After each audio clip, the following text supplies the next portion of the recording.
Career institute के online platform पर आप लोग का स्वागत है। मैं कर्मवीर चौरसिया। आज हम आप लोग को एनटीपीसी बायोलॉजी में आए हुए प्रीवियस ईयर क्वेश्चन के बारे में बताएंगे।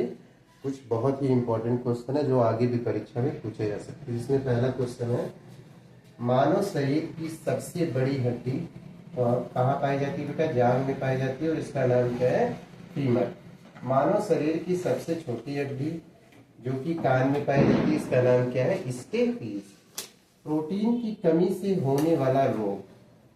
प्रोटीन की कमी से दो रोग होते हैं, एक होता है मैरास्मस और एक है क्वाशीशियोर-कोर रोग। ये दोनों बच्चों में रोग होते हैं। प्रोटीन शब्द का सर्वप्रथम प्रयोग बर्जेलियस ने 1838 ईस्वी में किया था। ठीक है, जे बर्जेलियस ने, सही करेंगे, जे बर्जेलियस ने 1838 ईस्वी में किया था।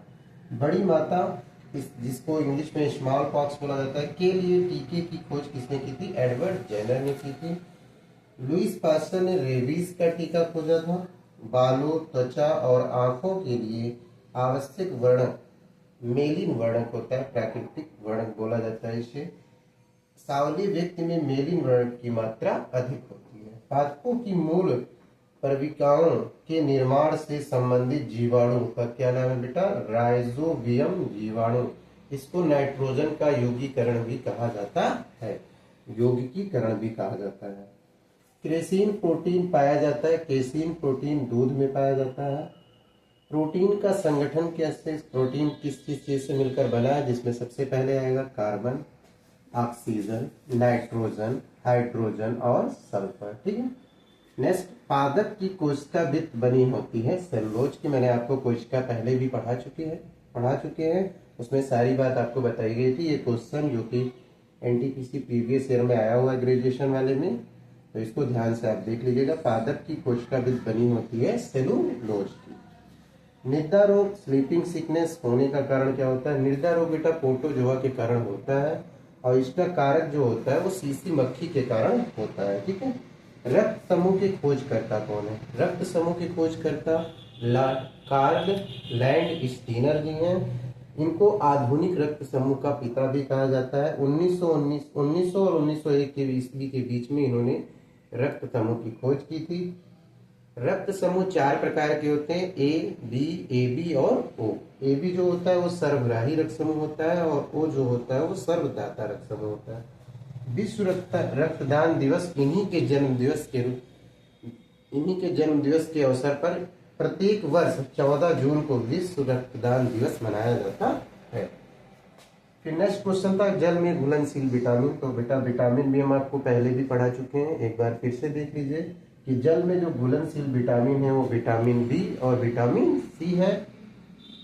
जबकि वसा में घुलनशील विटामिन क्या है? विटामिन ई, विटामिन के, विटामिन डी, विटामिन ए। ठीक है, इसको साइंटिफिक में हम कीड़ा के नाम से जानते हैं। ठीक है। विटामिन B1 की कमी से वेरी रोग होते हैं। विटामिन B1 की कमी से वेरी रोग होते हैं। फिर ग्रीन हाउस गैसेस कौन कौन सी होती हैं? ये ग्रीन हाउस गैस बहुत इंपॉर्टेंट है बेटा, इसको ध्यान से देखिएगा। पहले मेथेन आती है CH4, उसके बाद नाइट्रस ऑक्साइड तथा जलवाष्प आदि सारी गैसें क्या होती है? ग्रीन हाउस गैस होती है। ठीक है। प्रकाश संश्लेषण के लिए आवश्यक कोशिकांक कौन सा है? प्रकाश संश्लेषण के लिए आवश्यक कोशिकांक क्या है? हरित लवक, जिसको इंग्लिश में क्लोरोप्लास्ट बोला जाता है। ठीक है। इसे कोशिका का रसोई घर भी कहा जाता है क्योंकि क्लोरोप्लास्ट की उपस्थिति में ही सारे पेड़ पौधे अपना भोजन स्वयं बना लेते हैं। ठीक है। मानव शरीर में वसा का पाचन कहाँ पे होता है? मानव शरीर में वसा का पाचन छोटी आंत में होता है। ठीक।